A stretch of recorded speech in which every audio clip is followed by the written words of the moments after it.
नमस्कार। 10th class संघवाद हमारा लेसन चल रहा है। इसमें आज हम देखेंगे कि भारत के अंदर जो भाषाई विविधता है कि हमने देखा कि भारत में कितनी भाषाएं हैं। इसका जवाब इस बात पर निर्भर करता है कि आप भाषाओं की गिनती कैसे करते हैं। इसके बारे में अधिकृत नवीनतम सूचना 2001 की जनगणना के आंकड़ों से हासिल होती है। इस जनगणना में लोगों के 1500 से भी ज़्यादा अलग अलग भाषाओं को अपनी मातृभाषा के रूप में दर्ज कराया था। इन भाषाओं को कुछ प्रमुख भाषाओं के साथ समूहबद्ध कर दिया गया है, जैसे भोजपुरी, मगही, बुंदेलखंडी, छत्तीसगढ़ी, राजस्थानी, भीली और ऐसी ही दूसरी भाषाओं को हिंदी के अंदर जोड़ा गया है। ऐसी ही समूहबद्धता के बाद भी जनगणना में 114 प्रमुख भाषाएं पाई गई। इनमें से 22 भाषाओं को भारतीय संविधान की 8वीं अनुसूची में रखा गया और इसी कारण इन्हें अनुसूचित भाषा का दर्जा दिया जाता है। बाकी गैर अनुसूचित भाषा कहते हैं। भाषा के हिसाब से भारत दुनिया का संभवतः सबसे बड़ा विविधता वाला देश है। साथ लगी सूची जो मैंने कल आपको लिखने के लिए दी थी, इसमें कोई भी एक भाषा बहुसंख्यक भारतीयों की मातृभाषा नहीं है। सबसे बड़ी भाषा हिंदी है, जो 41% लोगों की मातृभाषा है। अगर दूसरी या तीसरी भाषा पर तौर पर हिंदी जानने वालों की संख्या भी जोड़ दी जाए तो 2001 में यह संख्या 50% से कम ही थी। जहाँ तक अंग्रेजी की बात है तो सिर्फ 0.20% लोगों ने अपनी मातृभाषा अंग्रेजी बताया है। दूसरी और तीसरी भाषा के तौर पर 11% लोग इसे जानते हैं। इस सूची में गौर से देखें, लेकिन इसे याद करने की ज़रूरत नहीं है, सिर्फ इसको ध्यान रखने की ज़रूरत है भी कौन सी भाषा कितने % लोग बोलते हैं।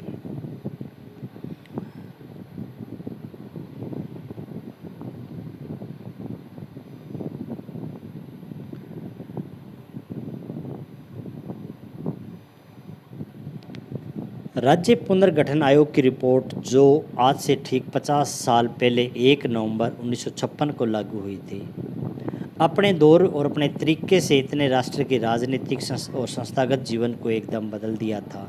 गांधी जी और अन्य नेताओं ने अपने अनुयायियों से वादा किया था कि जब देश आज़ाद होगा तो नए देश के नए प्रांत बनेंगे और भाषा के आधार पर प्रांतों का पुनर्गठन किया जाएगा। पर जब 1947 में देश आज़ाद हुआ तो इसका बंटवारा भी हो गया। विभाजन धार्मिक आस्था से पुरातन जुड़ाव का परिणाम था। पुरातन आस्था की एक ऐसी चीज़ भाषा के आधार पर कितने विभाजन होंगे, नेहरू, पटेल और राजा जी के मन में सवाल उस समय ये कौंध रहा था। बहरहाल भारत की एकता को कमज़ोर करने की जगह भाषा के आधार पर गठित राज्यों ने इसकी एकता को और मजबूत किया। एक व्यक्ति कन्नड़ और भारतीय, बंगाली और भारतीय अथवा तमिल तथा भारतीय या गुजराती और भारतीय जैसी दो पहचानों के साथ आसानी से जीता है। ये विवाद सुख तो नहीं, लेकिन उतने बुरे भी नहीं कहे जा सकते।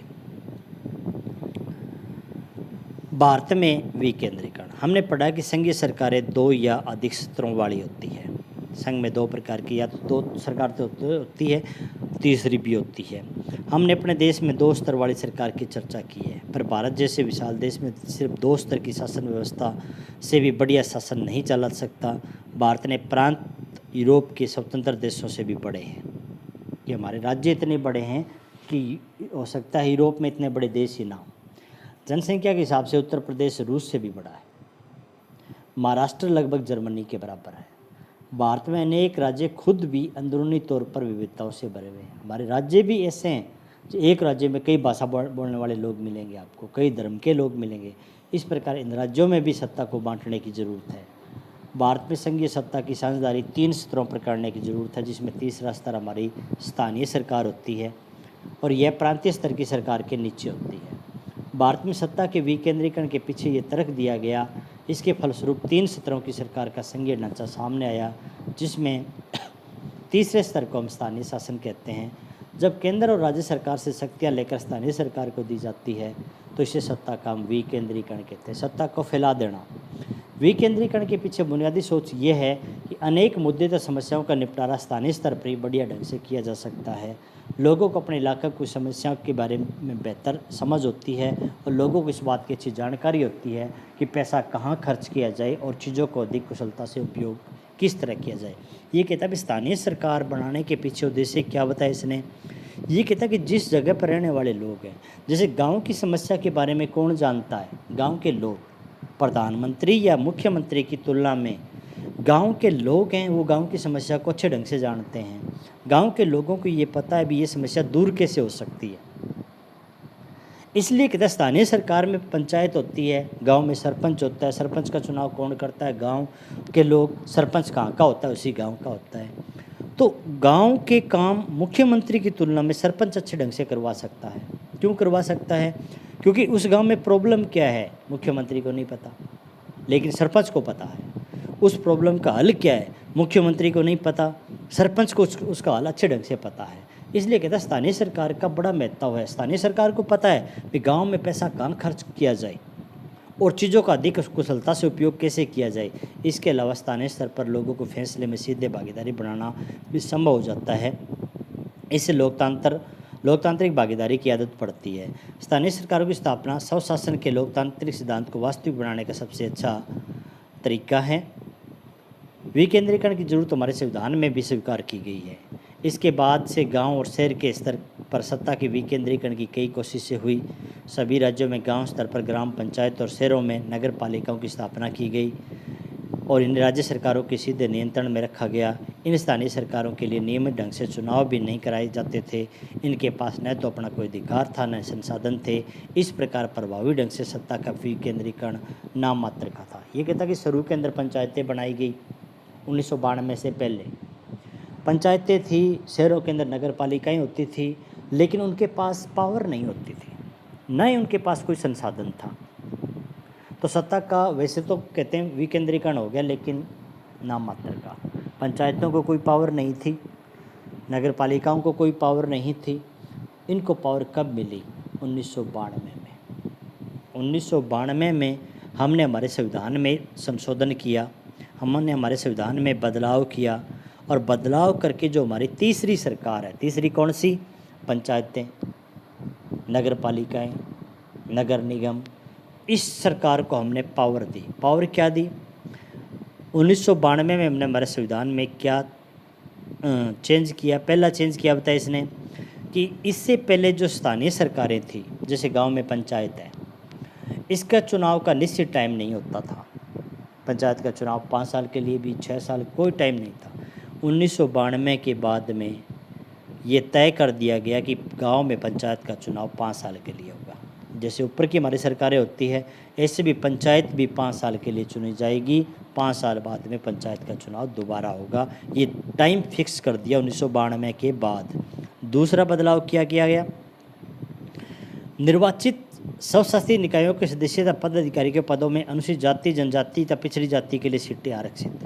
अभी कहता चुने हुए जो प्रतिनिधि थे उसमें अनुसूचित जाति, जनजाति के लोगों के लिए सीटें आरक्षित। सीटें आरक्षित का मतलब ये होता है कि जैसे गांव में हर 3 या 4 गांव के पीछे एक गांव में अनुसूचित जाति, जनजाति का व्यक्ति सरपंच बनेगा। एक गांव के अंदर 3, 4, 5 साल के टर्म के बाद तीसरी बार या चौथी बार जब सरपंच का चुनाव होगा तो वो अनुसूचित जाति या जनजाति के लिए वो सीट आरक्षित हो जाएगी। या फिर गांव के अंदर सरपंच के नीचे मेंबर होते हैं, वार्ड होते हैं, वार्ड के अनुसार मेंबर चुने जाते हैं।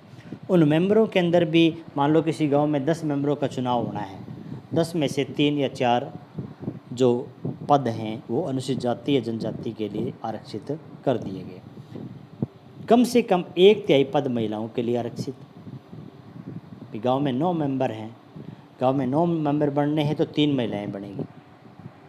हर तीसरे गांव में सरपंच महिला बनेगी। 3 गांव के पीछे एक गांव में महिला सरपंच। 33% का मतलब यानी ये कंपलसरी हो गया कि 33% स्थान महिलाओं के लिए आरक्षित। हर राज्य में पंचायत नगर पालिका चुनाव कराने के लिए राज्य चुनाव आयोग नामक स्वतंत्र संस्था, पंचायतों का चुनाव भी, नगर पालिकाओं का चुनाव भी चुनाव आयोग ही करवाएगा। राज्य सरकारों को अपने राजस्व और अधिकारों का कुछ हिस्सा इन स्थानीय निकायों को देना होगा। यानी कि जो राज्य सरकार को आमदनी होती है, जो कर राज्य सरकार लेती है, वो उस कर का कुछ हिस्सा इन स्थानीय सरकारों को दिया जाएगा ताकि वो अपने गांव के अंदर विकास के कार्य करवा सके। गांव के स्तर पर मौजूद स्थानीय शासन व्यवस्था को पंचायती राज के नाम से जाना जाता है। प्रत्येक गांव में एक ग्राम पंचायत होती है यहाँ एक तरह की परिषद है जिसमें कई सदस्य और एक अध्यक्ष होता है। सदस्य वार्डों से चुने जाते हैं, उन्हें सामान्यतः पंच कहा जाता है और अध्यक्ष को प्रधान या सरपंच कहा जाता है। इनका चुनाव गांव अथवा वार्ड में रहने वाले सभी वयस्क लोग मतदान के जरिए करते हैं और ये पूरे पंचायत के फैसले लेने वाली संस्था है। पंचायतों का काम ग्राम सभा की देखरेख में चलता है। गांव के सभी मतदाता इसके सदस्य होते हैं। ग्राम पंचायत का बजट पास करना, इसके कामकाज की समीक्षा के लिए साल में कम से कम 2 या 3 बार ग्राम पंचायत की बैठक करनी होती है। स्थानीय शासन का ढांचा जिला स्तर तक होता है। कई ग्राम पंचायतों को मिलाकर पंचायत समिति बनती है, यानी कि 2 या 3 गांव की एक पंचायत समिति बनेगी। इसे मंडल या प्रखंड स्तरीय पंचायत भी कहते हैं। इसके सदस्यों का चुनाव उस इलाके में 2 पंचायतों के ऊपर है या 3 पंचायतों के ऊपर। एक जो ब्लॉक समिति है वो 2 पंचायतों पर है तो 2 पंचायतों के सदस्य उसका चुनाव करेंगे। उसके पास किसी जिले की सभी पंचायतें समितियों को मिलाकर एक जिला परिषद, एक जिले के अनुसार एक जिला परिषद का गठन होगा। जिला परिषद के अधिकांश सदस्यों का चुनाव होता है। जिला परिषद में उस जिले से लोकसभा और विधानसभा के चुने हुए सांसद और विधायक तथा जिला स्तर की संस्थाओं के कुछ अधिकारी भी सदस्य के रूप में चुने जाते हैं। जिला परिषद का प्रमुख इस परिषद का स्थानीय राजनीतिक प्रधान होता है। इस प्रकार स्थानीय शासन वाली संस्थाएं शहरों में भी काम करती है।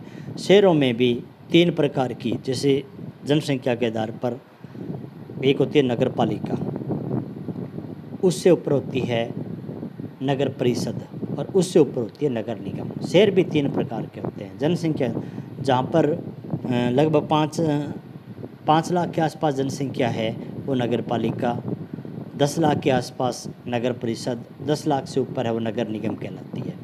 दोनों का कामकाज निर्वाचित सदस्य प्रतिनिधि करते हैं। नगर पालिका प्रमुख नगर पालिका के राजनीतिक प्रधान होते हैं।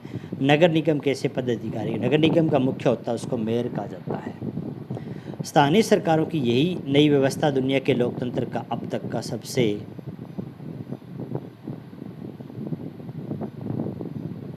बड़ा प्रयोग है।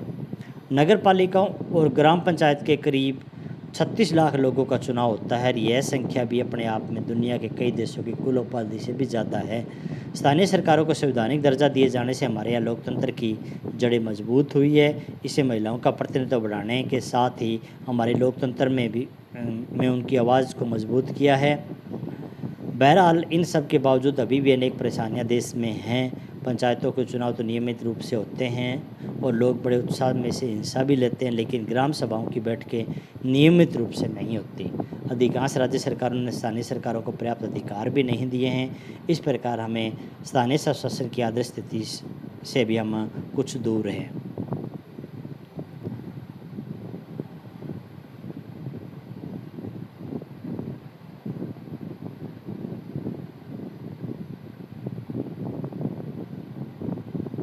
ये हमारा लेसन कंप्लीट हो गया।